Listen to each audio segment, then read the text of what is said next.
Happy Valentine's month, everybody. I'm the Sliders Review, and I'm here today to share with you some of my favorite Valentine's Day episodes from TV shows or even movies.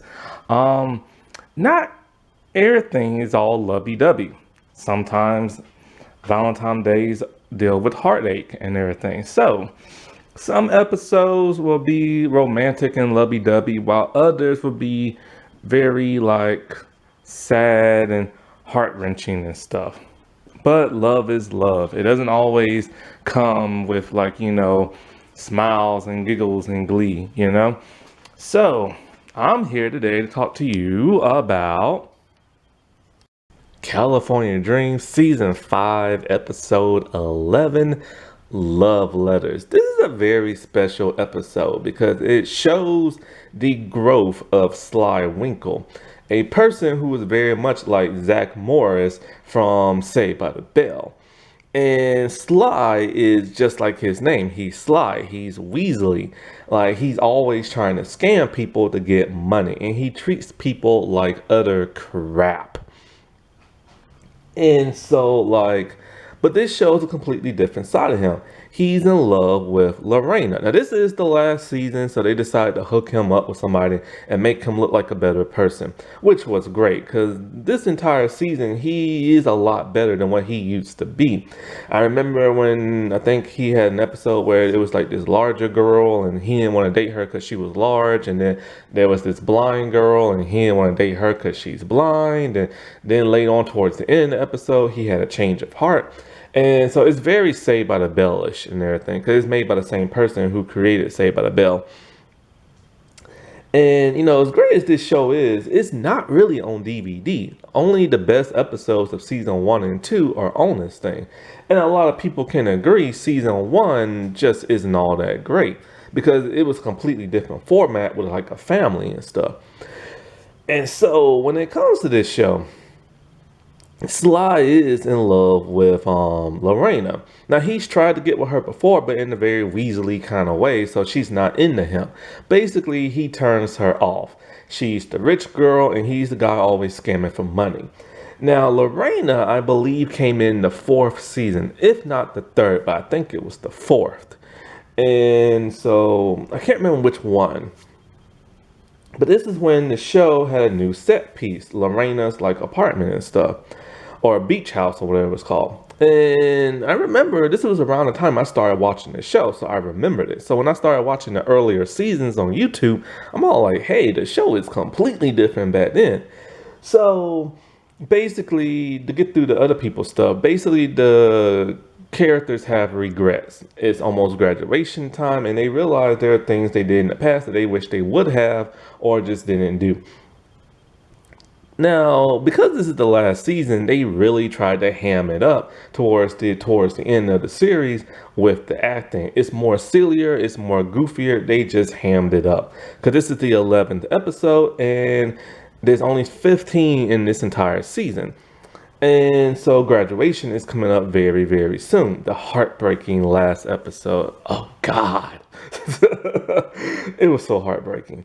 So anyway, Tiffany regrets how she treated this one guy named John who was in love with her. And basically she was all like, ew, get away from me. I hate you. I hope you die type person. And that's what she said, because he kept being all in love with her and crushing on her and stuff.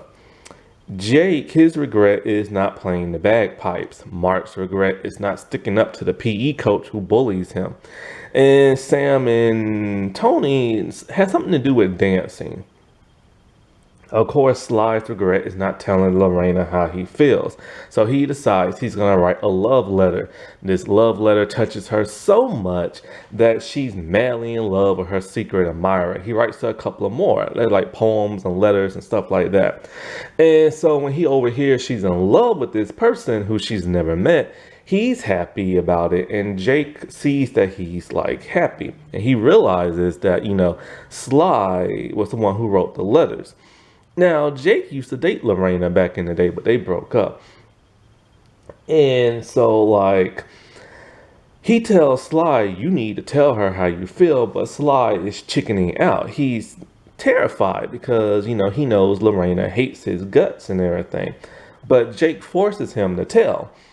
And so when they have like a gig, they're supposed to play at Sharky's and everything, the little hangout. It's kind of like Max's place, I think it was called, what? I forgot what Max's place was called. But after they perform, he's gonna tell Lorena how he feels and stuff. Well, turns out she's blurting out loud. Like, this is when I said that the acting here got a little too cheesy towards the fifth season. She's shouting out loud, "Where's my mystery man, my secret admirer who wrote me these letters?" Just throughout the entire, like, Sharky's place, right?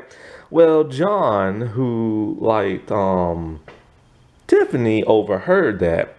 And because he tried to like hit on Tiffany again after she said she was sorry, but then he came on too strong and she said, "I want you to die again." So he tells Lorena, "Hey, it was me who wrote those letters. So Sly and Jake realized that, he didn't write those letters, and he telling, Sly, "Man, you go up there and you tell her, like, you're the one who wrote those letters." But Sly is depressed and decides to leave. So when they're doing like, another performance and stuff, Lorena wants John to say some poetic stuff to her, but he can't, because of course, he didn't write the letters. Well, before that, Sly had told her that, "I'm the one who wrote the letters," and why he didn't tell her. She tells him, "We're friends, but that's all we're ever going to be," because of course, she doesn't like him like that, and she thinks he's lying about the letters. So she realizes Sly was not lying when, you know, John couldn't say nothing poetic. So she goes back home. And Sly is at her place, which is weird because that's her place and not his. And so he answers the phone and he's confessing to the person on the phone he's the one who wrote the letters and how he's in love with her and all this other stuff. Basically, she overhears it. He tries to deny it, of course. But she comes around and tells him, she likes him too. So now they start dating as a couple.